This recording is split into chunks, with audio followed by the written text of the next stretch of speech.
Hello and welcome to Serial at Midnight. I'm Heath, and in this episode we take another dive into the deep dark well of horror that is Silver Screams Cinema.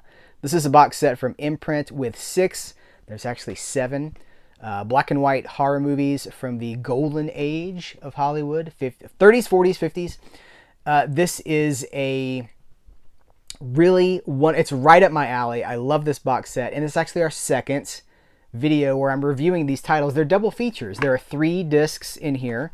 We have already reviewed The Phantom Speaks and The Vampire's Ghost. There's actually a third movie in this box set, but I will reference you to the review to find out more about that. This is our second of 3 looks at the movies included in this box set. We're going to be talking about Return of the Ape Man with Bela Lugosi and John Carradine, one of Bela Lugosi's Monogram 9, and Valley of the Zombies. So let's just jump right into it. Return of the Ape Man, 1944, Monogram Pictures. It's tricky because it markets itself as a sequel, Return of the Ape Man.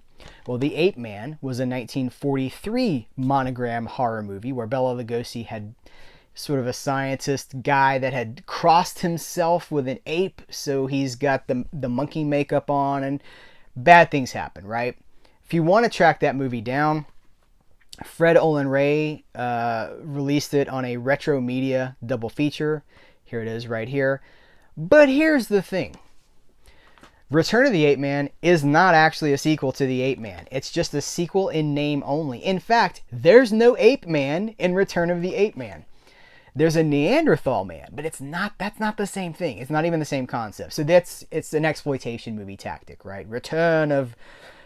And I'm going to go ahead and spoil Valley of the Zombies. There is neither a valley nor are there zombies. These are exploitation movie tactics to get those butts in the seats.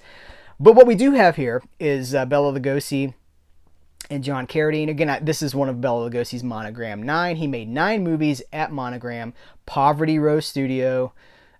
Very low budget stuff. When we say Poverty Row, we're talking about the studios that were not affiliate, not Warner Brothers, not Universal, not RKO. We're talking about really, really dirt cheap movies. PRC, Producers Releasing Corp. Really, really affordable movies for the people that made them. They were just designed quick turnaround. They'd be the equivalent now of like a direct-to-video schlocky movie, But they would show on screens and in theaters and things. So he made 9 of them. Most of them are not very good, but there's a few that are worth watching. I think Return of the Ape Man is one of the ones that is worth your time. But you have to have appropriate expectations. Bela Lugosi, John Carradine, seeking to put a brain into, like modern human's brain into a Neanderthal that they have found frozen in the ice. It's like Encino Man with a brain transplant. As you can imagine, it doesn't go well. There are complications. There's a huge finale at the end where they just kind of lay waste to everything. It's actually, I like the movie a lot. It's a lot of fun. And these movies are so short as well, but both of these are under an hour.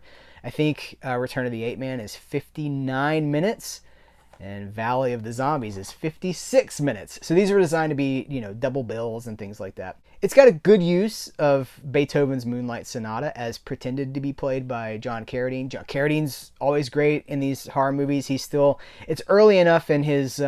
trajectory that he has not quite, we're not at the place where he would eventually end up, where he's there but he's not really there. This is still kind of prime time Carradine.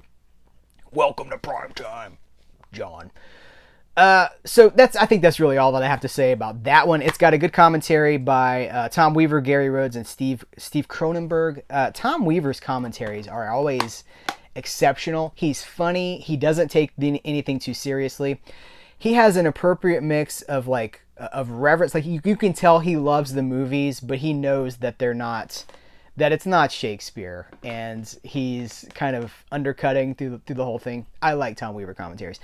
I'm way more excited about Valley of the Zombies, which I legitimately love this movie. It's just fun.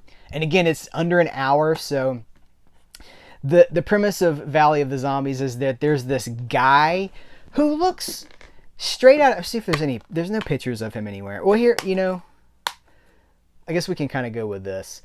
He's like the Phantom, right? He's like the Phantom of the Opera, or like a Lon Chaney Sr. He's just like the cloak, and he's got like the bolo bow tie, like a hat, like the black hat. He's very Phantom-like a creeper, a prowler, that sort of a thing.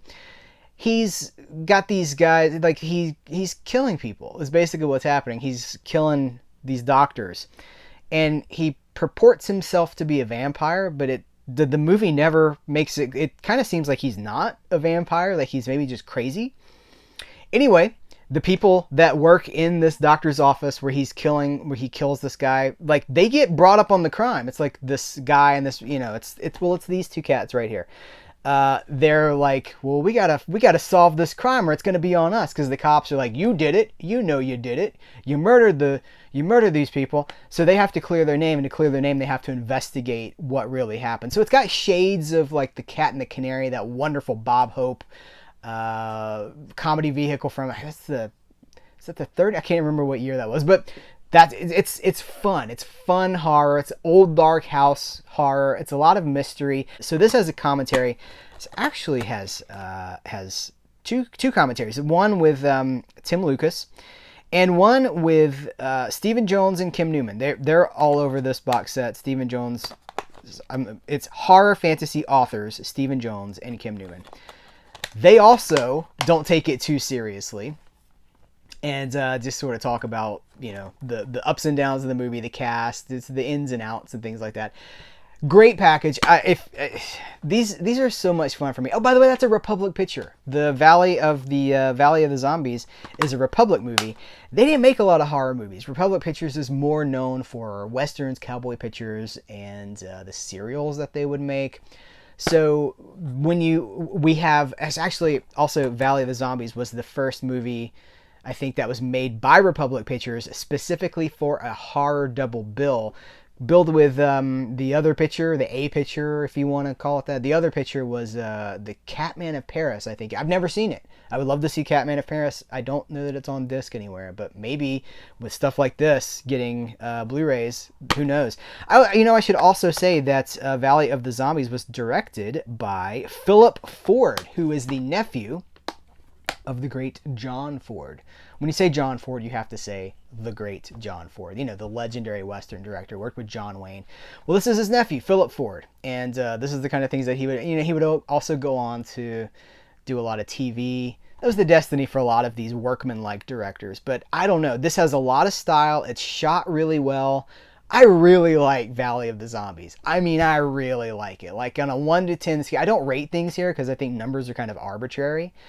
I used to, and I've kind of gotten away from that. But if I'm 1 to 10ing Valley of the Zombies, it's like an 8.5 for me. Not because it's just so technically wonderful, but it's just fun. And I want to watch it. I watched it. I turned right around and watched it again with a commentary. And I want to go watch it again right now. So this is our second look at the Silver Screams Cinema box set from Imprint Films.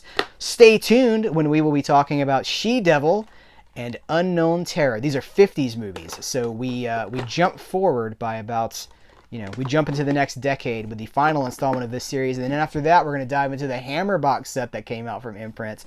It's exciting times here at Serial at Midnight, exciting times for movie fans. I'll put a purchase link in the description of this video if you want to pick that up, and you'll be helping Serial at Midnight, and you'll be supporting companies that put out awesome things too. So guys, thanks so much. Take care. Until next time, here's where to go and here's what to do.